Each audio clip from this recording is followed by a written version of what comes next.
중세 천년을 암흑기였다 이렇게 흔히들 말을 하는데 저는 이 시기를 암흑기라고 부르는 가장 큰 이유가 먼저는 영적으로 빛이 없고 그래서 어두웠던 시기였기 때문에 저는 중세 천년이 암흑기였다 이렇게 생각을 합니다. 콘스탄티누스 대제가 313년 이 밀라노 칙령을 반포하면서 기독교가 박해를 받다가 드디어 로마의 국교로 공인이 된 이후에 이제 이 지하교회의 성도들이 세상으로 나오게 되었고 이후에 점차 교회가 이제 로마 교회 내에서 권력을 갖게 되면서 성직자들이 교리적이고 신학적으로 그리고 정신적이고 도덕적인 부패와 타락이 시작되었습니다. 그리고 로마 교회가 전 유럽을 다 잠식하는 가운데에 이 유럽인들의 삶과 정신의 그 중심에 이 로마 교회가 자연스럽게 권좌를 차지할 수 있도록 했기 때문에 민생들의 삶은 그야말로 천년이라는 이 시간 동안 도탄에 빠져들게 되었던 것입니다. 어느 시대고 종교가 굉장히 중요합니다. 종교가 바르게 서면 나라가 바르게 서고 종교가 깨어지면 나라도 깨어집니다. 이 칠흑 같은 어둠을 깨치고 빛을 밝힌 사건이 일어났는데 바로 종교개혁 운동, 프로테스탄트 운동이라고 하죠. 그래서 이미 유럽은 구텐베르그가 금속 활자로 인해 가지고 인쇄술이 또 생겨나고 그것을 통해서 성경이 민간에 많이 보급이 됨으로써 성직자의 전유물로 여겨졌던 이 성경이 이제 일반 신자들에게까지 쉽게 읽힐 수 있게 된 것이 바로 이 종교개혁의 도화선이 되었다라고 할 수가 있습니다. 그리고 이후에 이제 마틴 루터가 로마 교회와 교황을 향해서 95개 조문의 이 반박문을 비텐베르그 성당에다가 붙이고 그리고 인쇄술이 발달해서 수많은 이 반박문을 복사를 해가지고 인쇄를 해서 전 유럽에 갔다가 다 뿌린 거예요. 막 급속도로 이 반박문이 막 퍼져나가면서 박히니까 이것으로 인해서 유럽의 종교개혁에 불씨가 일어나게 된 것입니다. 여러분 이렇게 진리의 빛이 흑암에 사로잡혀 있던 유럽을 비추이게 된 거예요. 이처럼 지성의 역사에서도 복음의 빛이 어두워지면 세상은 어두워지게 되는 것입니다. 그러나 복음의 빛이 비치고 그 빛이 인류의 역사와 사람들의 지성 가운데 밝게 비치기 시작하면 사람들 안에 있는 영적인 무지와 어두움이 그 빛으로 말미암아 떠나가게 되는 것입니다. 여러분 원래 어두움은 실체가 아니죠. 빛이 없으면 어두운 것입니다. 그러나 빛이 임하면 어두움은 자연스럽게 다 떠나가는 것이죠. 그래서 흔히 세간에서도 지성을 빛이다 이렇게 말하죠. 그래서 사람들이 지성의 빛이다.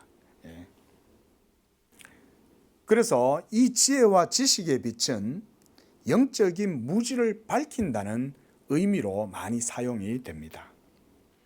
우리 예수님은 이 세상에 빛으로 오셔서 사망의 그늘에 죄의 종로로 타고 마귀에게 사로잡힌 자들을 해방하러 이 세상에 오셨습니다. 예수님께서 사역하셨던 이 공생의 3년은 하나님께서 세상을 구원하시기 위해 빛을 드러내 보여주신 우주적이고 종말론적인 시간이었습니다. 하나님께서 인류에게 주신 유일한 소망은 하나님의 말씀이신 예수 그리스도의 빛을 드러내 보이신 성육신 사건이었습니다. 하나님의 영원한 말씀이 육신이 되셔서 사람의 몸을 입으시고 이 세상에 태어나셨을 때 바로 그 예수 그리스도 성육신하신 그리스도의 인격이 세상 사람들에게 빛이 된 것입니다. 오늘 본문 9절 말씀에서 주님은 자신이 세상의 빛이심으로 이스라엘 땅에 두루 비추어 사람들로 하여금 실족하지 않게 하려 하심이라고 말씀을 해주고 계십니다. 빛이신 주님이 없다면 세상은 온통 어두움 뿐이요, 사람들의 삶은 온통 칠흑 같은 이 암흑 속에서 고통하고 슬퍼하고 그리고 저주스러운 삶을 한탄하면서 멸망의 길로 걸어갈 수밖에 없었을 것입니다. 여러분, 우리나라 이 조선 한반도에 복음이 전해지지 않았다면 어떻겠습니까? 우리가 역사를 보면 그 결과는 안 봐도 비디오 아닙니까? 예? 그런데 하나님께서 이 작은 나라에 선교사들을 보내시고 복음의 문이 열리고, 그것도 복음의 문을 안 여니까 하나님이 일본을 통해서 억지로 열게 하시는 거예요. 예? 여러분, 우리가 하나님 은혜 받는 거요, 우리가 하나님 은혜 받을 만한 준비가 돼서 하나님 은혜 주시는 거 아닙니다. 하나님이 우리에게 은혜 주시기 위해서 어거지로 일본의 자랑무덕한 칼을 쓰시는 거예요. 온 세계 열강들이 이 한반도에 다 모여가지고 각축전이 돼가지고는 여기가 완전히 야단이 난 거예요. 그러지 않으면 여러분 복음을 받아들이겠습니까? 성리학을 숭상하고 유교를 숭상하고, 예? 불교가 오랜 역사 속에 뿌리 박혀 있는 이 나라에 복음이 어떻게 들어오겠어요? 그런데 하나님께서는 그렇게 해서 이 땅에 복음의 빛을 비추어 주신 거죠. 이 나라가 지금까지 여러 가지 어려움들을 겪고 살아왔지만 결국은 하나님께서 이 나라에게 복음의 은혜를 주셨기 때문에, 하나님의 성실하심 때문에 그 모든 어려움 속에서 여러분 이 나라가 서게 된 것입니다. 하나님의 인자하심과 하나님의 성실하심 때문에 선 거예요. 일제치하에 벗어나게 된 것도 공산주의의 큰 위협 속에서 한반도가 완전히 붉게 물들 수도 있었는데 하나님이 그거에 지켜주신 거죠. 예? 군부 세력에서 하나님이 이 나라를 민주화로 이끌어 주신 거예요. 도와주신 거예요. 그렇게 함으로써 이 교회가 온전하게 세워지게 하신 거 아닙니까?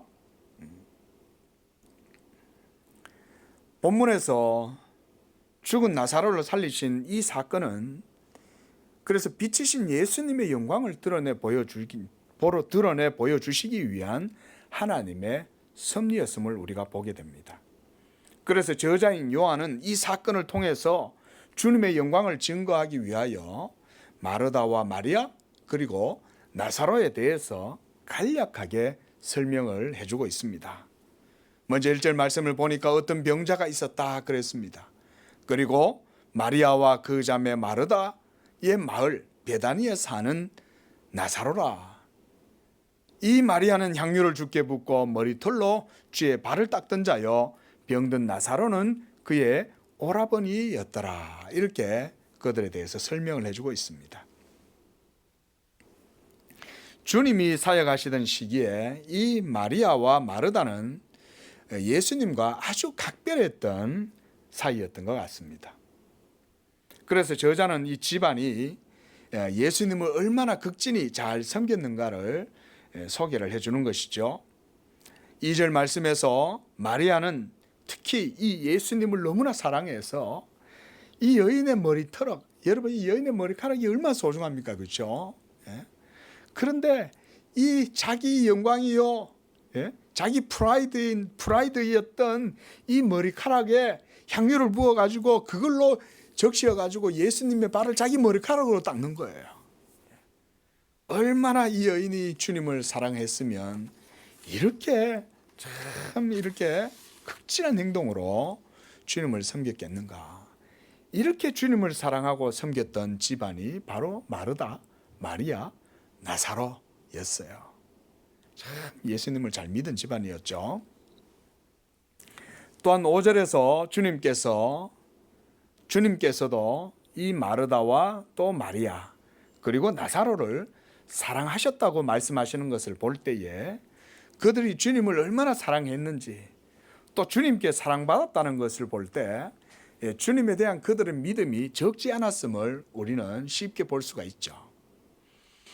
그런데요, 바로 그런 이렇게 믿음 좋은 집안 형제들이었는데 그들에게도 큰 아픔과 시련이 찾아왔습니다. 여러분, 성도의 삶에도 때때로 고난이 찾아옵니다. 어려움이 있어요. 그러나 하나님을 모시고 살아가는 성도에게 고난은 무의미한 것이 아니에요. 성도의 고통은 허무한 것이 아니라 하나님의 뜻을 이루는 섭리임을 믿으시기를 바랍니다. 힘들고 어려운 일이 있을 때 성도는 믿음을 갖고 그래서 그 고난이나 여러 가지 환난이나 어려움을 우리가 이기며 나아갈 수가 있는 것입니다. 왜냐하면 그 모든 고난의 목적, 나아가는 길은 하나님의 뜻에 있기 때문에. 그러면 우리가 견딜 수 있죠. 이 가정도 주님을 잘 섬겼지만 어느 날 나사로가 갑자기 급성 중병이 걸려서 의식불명 상태가 된 거예요. 야단이 났어요. 예? 오늘날 같으면 119 구급차가 오고 또 의료 기술이 좋아서 또 응급치료가 가능했을지 모르겠지만 그래서 소생술을 해서 살렸을지도 몰라요. 뭐 옛날에는 그런 게 있습니까? 갑자기 병이 들어가지고 이 급성으로 죽어가는 사람이 얼마나 많습니까? 제가 어릴 적만 해도요, 아침에 일어나면 밥상에서 어른들이 하시는 말씀이 저 건너편에 아무개가 오늘 아침에 갑자기 죽었대. 그런 얘기를 제가 들은 기억이 나요. 그 옛날에는 오죽했겠냐 이거죠. 자, 그런데 이렇게 죽음의 고통 속에서 나사로가 고통스러워하다가 죽어갈 때에 누이들이 가장 먼저 생각했던 분이 바로 누구냐면 예수님이었어요. 그래, 바로 지금이 예수님이 필요한 때야. 어서 빨리 예수님을 모셔와야 돼. 그래서 예수님이 우리 나사로를 위해서 기도만 해주면 나올 수 있을 거야. 바로 이것이 이 자매들의 믿음이었습니다. 나사로의 너희들은 그래서 주님께 사람을 보내서 이렇게 말합니다. 주께서 평소 사랑하고 친근한 나사로가 병들었으니 오셔서 고쳐 주십시오. 이렇게 전가를 보내는 거예요. 이때 주님은 유대인의 박해를 피해 가지고 세례 요한이 처음으로 세례를 베풀던 곳에 가서 계셨다고 바로 앞장에서 말씀을 하고 있어요. 나사로가 살던 곳은 예루살렘 동쪽 가까이에 있는 베단이라고 하는 동네였습니다. 거기서 주님이 계시는 곳까지의 거리는 약 한 28km에서 30km, 아마 직진으로 가면은 한 그 정도 거리가 될 거예요. 그 28km에서 30km의 이 거리에 이 누이들이 사람들을 보낸 거예요.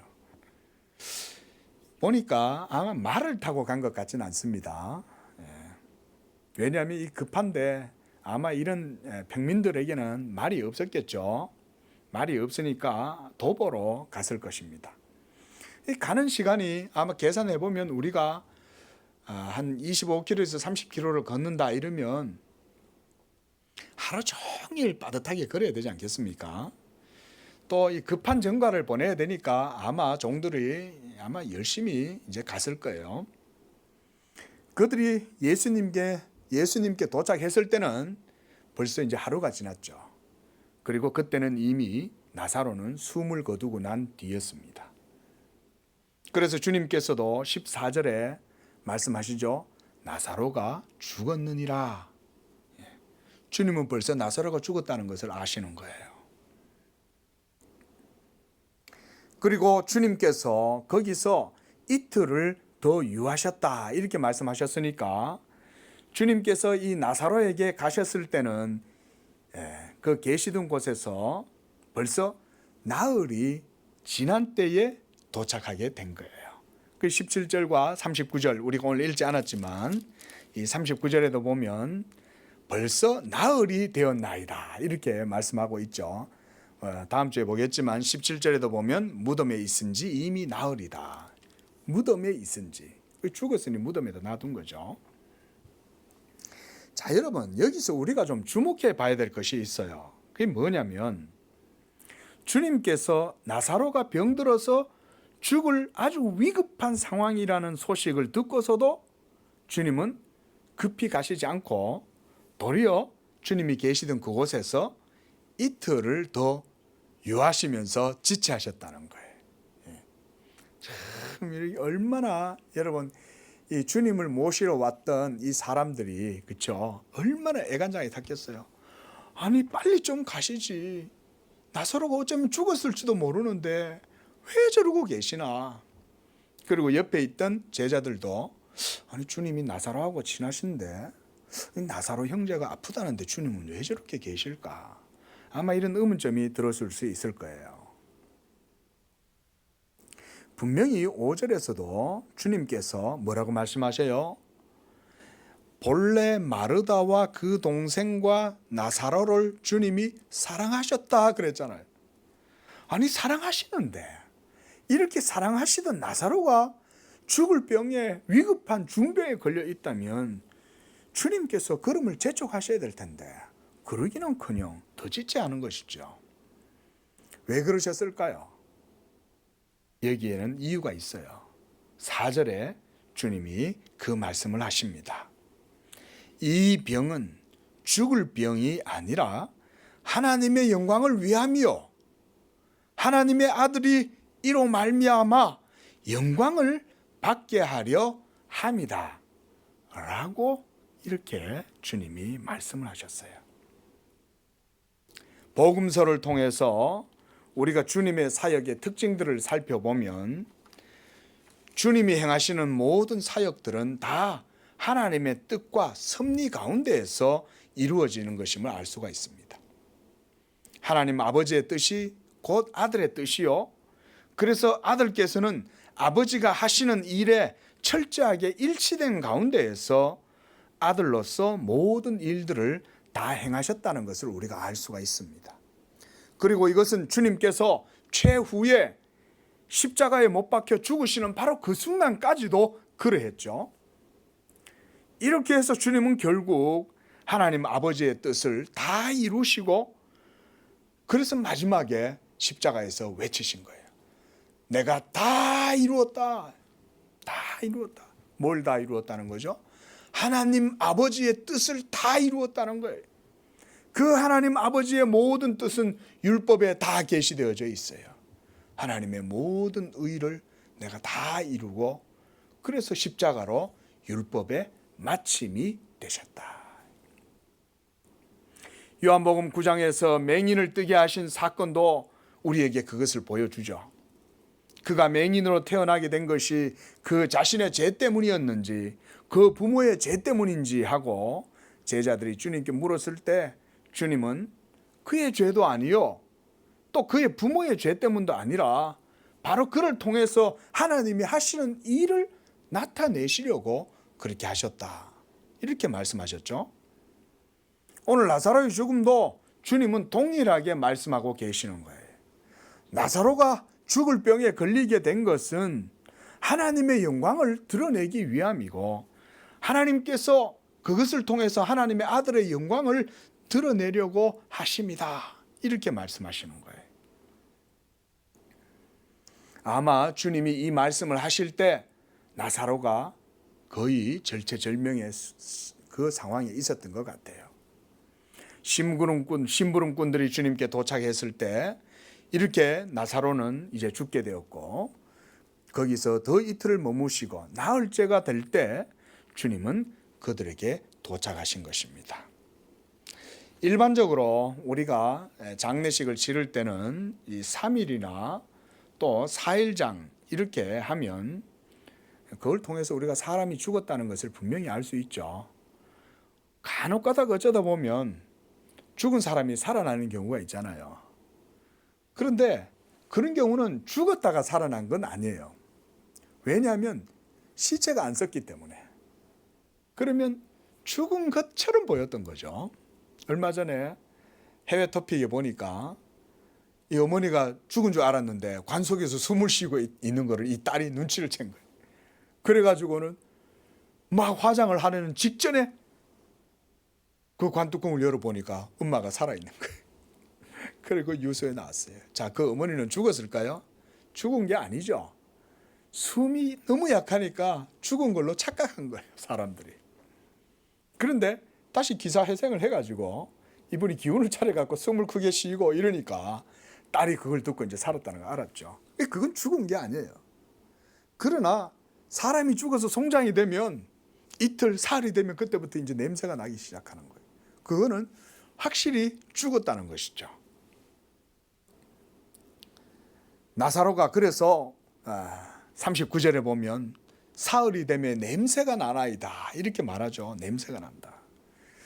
그러므로 이미 나사로의 모든 가족들과 지인들은 나사로의 죽음을 확신할 수가 있는 거죠. 그런데요, 이렇게 주님께서 이틀을 그 계시는 곳에서 지체하시는 그 시간 동안, 그러나 이 제자들의 마음은 다른 걱정에 사로잡혀 있었어요. 제자들의 생각은 다른 데 있었어요. 예수님이 유대로 가시면 예수님을 찾아서 죽이려 하는 그 유대인들이 다시금 예수님을 공격할 뿐만 아니라 예수님을 따르던 제자들조차도 그것 때문에 봉변을 당할까 봐 그들은 노심초사하고 있었던 거예요.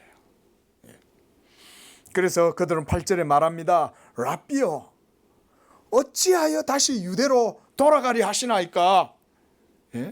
유대인들이 주님을 돌로 치려고 하고 방금 전까지 그렇게 주님을 찾아서 죽이려고 했는데 어찌하여 또 그리로 가려고 하십니까? 그들은 이렇게 주님께 말하고 있죠. 자, 이 말은요, 그들이 주님을 걱정해서라기보다는 주님과 함께 다니던 자신들도 예수님 때문에 미움을 받고 또 그 사회에서 낙인 찍히고 공격당할 것이 두려워서, 그래서 그들이 지금 주님을 만류하는 것이죠. 여러분, 예수님도 이렇게 핍박을 당하고 멸시를 당하셨는데 주님의 성도들이 이 세상에서 핍박을 당하거나 복음 때문에 멸시를 당한다면 여러분, 그것을 이상하게 여기지 마시기를 바랍니다. 믿음 때문에 이 세상의 조롱과 멸시를 당하는 것은 도리어 성도들에게는 마치 훈장과도 같은 거예요. 메달과 같은 거예요. 도리어 주님의 이름으로 여러분이 고난을 당하거나 핍박을 당하게 된다면 주님은 기뻐하라고 말씀하세요. 디모데후서 3장 12절에는 말씀합니다. 무릇 그리스도 예수 안에서 경건하게 살고자 하는 자는 핍박을 받으리라, 이렇게 말씀하셨어요. 또한 마태복음 10장 22절에서 주님은 너희가 내 이름을 인하여 모든 사람에게 미움을 받을 것이나 나중까지 견디는 자는 구원을 받으리라, 이렇게 말씀하셨어요. 또 베드로전서 4장 14절에도 너희가 그리스도의 이름으로 욕을 받으면 복이 있는 자로다, 이렇게 말했습니다. 믿으시기 바랍니다. 여러분, 이게 여러분들이 진리 가운데 있다고 하는 표지예요. 표지, 사인이에요. 여러분들이 예수님께 속했고 여러분들이 하나님의 진리 안에 있고 그래서 이 세상이 여러분들을 미워하고 여러분들을 무시하는 거예요. 여러분들이 복음의 의를 쫓아서 믿음으로 살아가면 이 세상이 그래서 성도들을 핍박하고 무시하고 조롱하는 것입니다. 그때 주님은 기뻐하고 즐거워하라, 이렇게 말하는 거예요. 너희 앞에 있는 모든 믿음의 조상들도 이와 같이 믿음 때문에 다 핍박을 받고 그랬다. 하지만 제자들은 아직까지는 그들의 믿음이 온전하게 준비된 상태는 아니었던 것이죠. 그들이 오순절 성령 이후, 성령을 받은 이후에 그리스도의 영광을 바르게 깨닫고 나서, 그러고 나서부터는 그들이 예수 복음과 영광과 또 하나님의 영광을 위해서 목숨을 버려서 주님을 섬길 수가 있었던 것입니다. 성령의 은혜를 사모하시기를 바랍니다. 우리가 예수님을 믿을 때 하나님의 성령으로 하나님을 섬기는 거예요.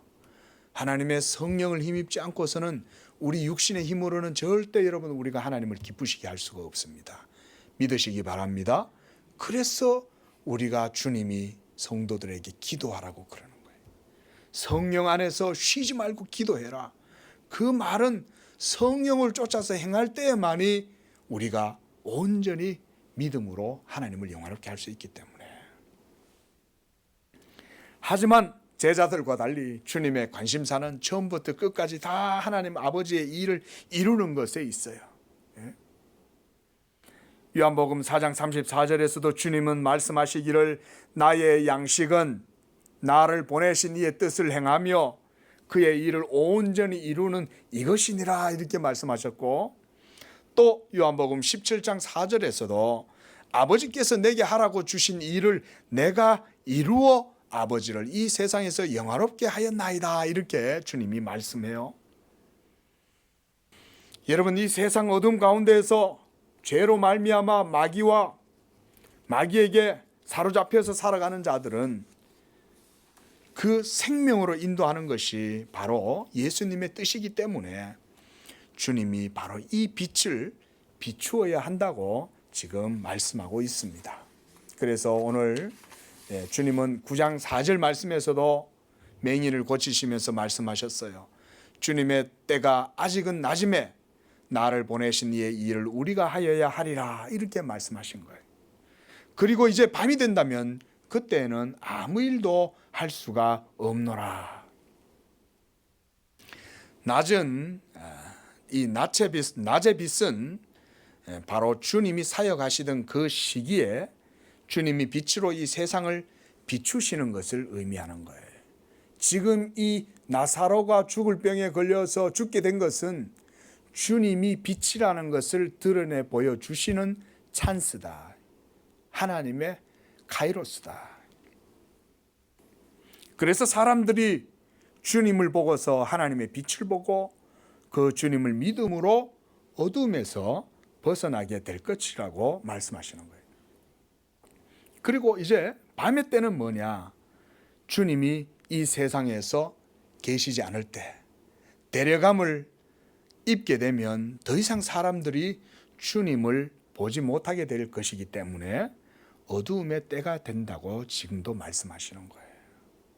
이것은 바로 이 말씀이에요. 내가 지금 있는 동안 이 세상의 비침으로 내가 이 빛을 계속 전해야 된다는 거예요. 비추어야 된다는 거예요. 나사로의 이 죽음의 병에 이른 사건도 바로 주님이 빛이라는 것을 드러내는 사건이 된 거예요. 이 말씀을 하신 후에 주님은 친구 나사로가 잠들었다라고 말씀하시면서 그를 깨우러 가자 이렇게 말씀을 하십니다. 11절에. 그런데 이때도 제자들은 여전히 유대인들의 박해를 두려워해서 걱정하는 마음에 말해요. 주여, 주님, 그가 잠들어 있다면 뭐 좀 지나면 낫지 않겠습니까? 그게 좀 자도록 냅두세요. 뭐 하러 그까지도 가십니까? 뭐 때문에 그러겠어요? 겁나는 거예요. 그런데 주님은 박해가 두려운 게 아니에요. 내가 어서 빨리 가서 우리 친구 나사로를 깨우고 그래서 하나님의 영광을 나타내야 될 거 아니냐. 하나님의 일이 주님한테는 먼저인 거예요. 하나님의 일이. 여러분, 우리 주님의 일이 여러분들의 삶의 중심이 되시기를 바랍니다. 그러면 하나님이 여러분들의 모든 삶에 복을 주시는 거예요. 주님께 포커스를 맞추면 여러분들의 삶은 평안해질 것이고 여러분들의 모든 길도 평안의 길로 나아가게 될 것입니다. 그 길로 가다가 핍박을 당하거나 고난을 당하거나 환난을 당한다면 그것 때문에 두려워할 일이 아니에요. 내가 진리 가운데로 나아가고 있다는 증거이기 때문에 그런 거예요. 그래서 주님께서 나사로가 잠들었다고 하신 말씀은 그의 죽음을 가리켜 하신 말씀이다. 이렇게 설명을 해주고 있습니다. 주님은 나사로가 죽었지만 그가 다시 살게 될 것이기 때문에 잠시 잠이 들었다, 이렇게 주님이 말씀하시는 거죠. 주님은 이미 그걸 다 아시는 거예요. 나사로의 죽을 병은 하나님의 영광을 위함이요. 그래서 그가 지금 죽었지만 잠시 자는 거야. 잠시 자는 거야. 할렐루야. 여러분, 성경은 성도의 부활에 대해서 잠자는 자들이라고 말해요. 그리고 잠자는 자들이 다시 일어나게 될 것이라고 성경은 말씀합니다. 여러분, 우리가 매일 잠을 자잖아요. 그렇죠? 잠을 자고 일어나고 이 일을 일평생 반복을 하는데, 여러분, 이 잠자는 게 죽는 거 연습이에요. 여러분, 죽는 게 자는 거나 마찬가지입니다. 예수 믿지 않는 성도들에게는 죽음은 죽음의 고통 속에 들어가는 문이지만, 예수님을 믿는 성도들의 죽음은 자는 거예요. 그리고 자다가 깨면 주의 영광을 보리라. 시편 기자도 그러잖아요. 내가 깰 때에 주의 영광을 보리라 그러잖아요. 깰 때에. 인생의 날이 지나서 여러분들의 모든 에너지, 배터리가 다 소진되면 우리 인생들은 모두가 이 사망의 잠에 빠져들게 됩니다. 그러나 그것이 끝이 아니라 마지막 날 천지가 진동하면 죽은 자들이 모두 무덤을 열고 온 세계 각국에서 죽은 자들이 다 일어나게 될 것입니다. 그래서 요한복음 5장 25절에 주님은 죽은 자들이 하나님의 음성을 들을 때가 오나니 곧 이때라. 듣는 자는 살아나리라. 예수님의 음성을 듣는 자들은 사망의 잠에서 벗어나서 생명으로 일어나게 될 것이다. 그리고 고린도전서 15장 20절에도 그리스도께서 죽은 자 가운데 다시 살아 잠자는 자들의 첫 열매가 되셨다 그랬어요. 하나님 앞에서 우리 성도들의 모든 죽음은 잠자는 건 줄로 믿으시기 바랍니다. 자는 거예요. 여러분, 성도의 장례식장에 가서 너무 애통하게 하지 마세요. 애곡하지 마세요. 왜냐하면 그는 지금 잠자는 거예요. 너무 슬퍼하는 것도 불신앙이에요. 잠시 후에 만나요. 나도 곧 있으면 저렇게 될 거고, 또 나도 다시금 만날 거예요. 다.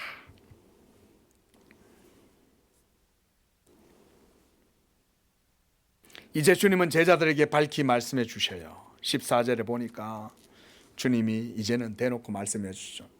나사로가 죽었느니라. 내가 거기 있지 않은 것을 너희를 위하여 기뻐하노니 이는 너희로 믿게 하려 함이라. 그러나 그에게로 가자. 그러므로 주님이 잠을 잔다고 한 것은 그의 죽음을 의미하는 것이죠. 하지만 그가 죽었지만 주님이 이렇게 말씀하세요. 내가 거기 있지 아니한 것을 너희를 위해서 기뻐한다. 이렇게 말씀합니다. 이게 무슨 말씀일까요? 주님은 이 사건의 의미를 이 말씀을 통해서 우리에게 설명을 해주는 거예요. 주님과 나사로의 거리가 하루길인 것은 나사로의 죽음 이후에 주님께서 그를 다시 살려내심으로 하나님의 영광과 아들의 영광을 나타내심으로써 바로 그것이 제자들의 믿음에 유익이 되게 하시기 위한 것이라고 말씀해 주는 거죠. 주님은 끝까지 제자들을 믿음의 사람으로 세우기 위해서 이런 모든 사건들을 통해서 교훈을 주시는 거예요. 여러분, 이 제자들이 3년 동안 예수님을 따라다니면서 보았던 기적이 얼마나 많아요. 그래서 우리가 전도를 하면 어떤 사람들 그러죠. 기적을 보여봐라. 기적 보여주면 내가 믿을게 라고 하는 사람들이 많이 있지만요, 여러분, 기적을 보고서도 믿을 수는 있지만 기적을 보고 믿는 믿음은 온전한 믿음으로 세워지기가 어렵습니다. 그게 진리입니다. 기적 보고 믿는 사람들은요, 신앙의 뿌리를 잘 못 내려요. 그러나 하나님의 말씀을 듣고 성령의 은혜를 말씀을 통해서 확신하는 사람들은 신앙의 기초가 뭔지 알아요. 하나님의 말씀을 믿는 믿음이 가장 본질이라는 걸 알기 때문에 그들은요, 기적을 안 봐도 예수님을 믿는 믿음의 길로 잘 나갑니다. 그리고 신앙의 열매도 기적을 본 사람보다 이런 영적인 본질의 깊은 믿음을 아는 사람이 신앙의 삶의 열매를 맺어요. 이게 진리입니다, 여러분. 나사로의 죽음은 하나님의 섭리였고 하나님의 하시는 일을 나타내심이며, 그래서 아들의 영광을 나타내고자 하시는 하나님의 뜻이었어요. 이것이 바로 예수님의 공생애를 통해서 하나님의 카이로스의 모든 일들이 이루어지게 된 것이죠. 그러나 제자들은 아직 하나님의 기쁘신 그런 뜻을 알지 못하는 가운데 있습니다.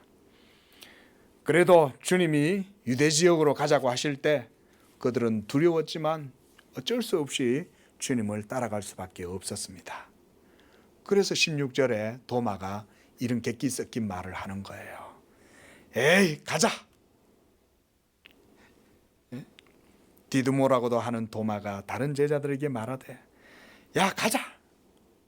우리도 주와 함께 죽으러 가자! 제자들은 나사로를 살리러 가는 것에 지금 관심이 하나도 없어요. 주님이 뭐 또 고치시겠지. 매일 사람 고치시니까. 그런데 가면 주님 고치시는 능력보다 유대인들의 폭거가 훨씬 더 두려워요. 그게 제자들의 연약한 믿음이에요. 그들의 믿음이 아직은 성령이 임하시지 않았으므로 연약한 가운데 있는 것을 이걸 통해서 보여주는 거예요. 이런 연약한 제자들을 이끌고 주님이 지금 나사로한테 가서 보여주시려고 그러는 거예요. 가자. 여러분, 성도에게 죽음은 그리스도와 함께 죽는 거잖아요. 그런데 지금 도마는 객기를 부리는 거예요. 에이, 그래, 우리도 가서 가실까? 주님하고 죽자. 유대인들이 우리를 죽이면 우리도 죽지 뭐. 같이 죽었습니까? 다 도망갔잖아요. 이러고 나서 예수님이 올라가셔서 거기서부터 유월절을 보내시고 그러시면서 이제 십자가에서 죽으시는 거예요. 이 사건이 이후에. 도마가 결국 나중에 뭐라 그랬습니까? 내가 그의 손 못자국을 보며 내 손가락을 그 못에 못자국에 집어넣고 내 손을 그 옆구리에 넣어보지 않고서는 내가 믿지 아니하겠노라. 또 이 객기 부린 이 도마가 또 이 말을 하는 거죠. 자, 말씀을 맺겠습니다. 사랑하는 성도 여러분, 하나님은 여러분들의 연약함도 하나님의 뜻과 하나님의 섭리를 이루는 도구로 쓰시는 줄로 믿으시기 바랍니다. 성도의 죽음조차도 주님은 쓰시는 거예요. 이 사건을 통해서 하나님은 예수 그리스도가 하나님의 아들이라고 하시는 그의 영광을 드러내 보여주십니다. 예수의 영광이 드러나게 되는 것은 예수님을 따르던 제자들을 위한 것이기도 하지만 바로 믿는 우리 모든 성도들을 위해서도 주님께서 베풀어 주시는 기적인 것입니다. 주님께서 나사로가 잠들었다고 하심으로 사람의 죽음으로 끝이 아니라 곧 다시 일어서게 될 것을 말씀해 주신 것입니다. 여러분도 여기 서 있는 저도 우리도 언젠가는 육체의 죽음을 맞이할 때가 있습니다. 그러나 이 육체의 죽음은 성도에게는 잠자는 것입니다. 도리어 믿지 아니하는 자들에게는 두 번째 사망이 임하는데 이 둘째 사망이 영원한 사망, 진정한 사망이에요. 여러분들에게 있어서 육체의 죽음은 우리 주 그리스도의 안식 가운데로 들어가는 문인 줄로 믿으시고 부활이요 생명 되신 이 예수 그리스도를 믿는 믿음으로 이 한 주도 하나님의 은혜 가운데 승리하는 삶이 되시기를 바랍니다. 기도하겠습니다.